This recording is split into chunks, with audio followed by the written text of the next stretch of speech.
Bangunan tua di Jalan Merdeka Palembang ini berdiri dalam luka waktu.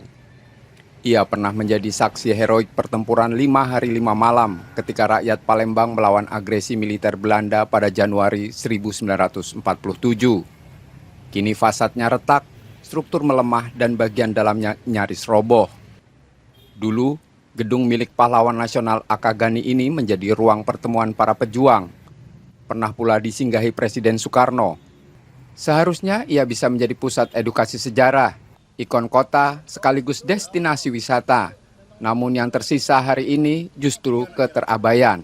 Dulu berada awalnya di Gaya Baru kalau sekarang, di daerah situ, kemudian dipindahkan ketika pembangunan Gaya Baru Store itu.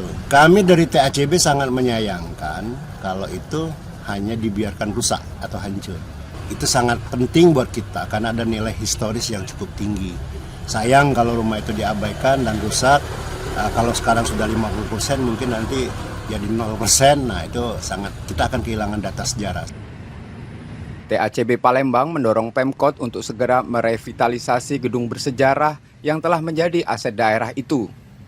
Tidak hanya memulihkan fisiknya, tapi juga menghidupkan kembali fungsi sebagai ruang belajar sejarah bagi generasi muda. Dinas Pariwisata tentunya berharap semua yang memiliki nilai sejarah, yang memiliki potensi wisata, hendaknya kita sama-sama pelihara, kita lestarikan sebagai peninggalan sejarah dan juga memiliki potensi untuk dapat dikunjungi para wisatawan baik dalam maupun mancanegara. Jadi harusnya juga harus dikembangkan, tidak hanya bentuk rumah seperti itu, juga kita bisa menjelaskan isinya di mana, apa seperti apa itu. Peristiwa Perang 5 Hari 5 Malam bukan sekedar catatan di buku pelajaran. Ia adalah denyut perjuangan.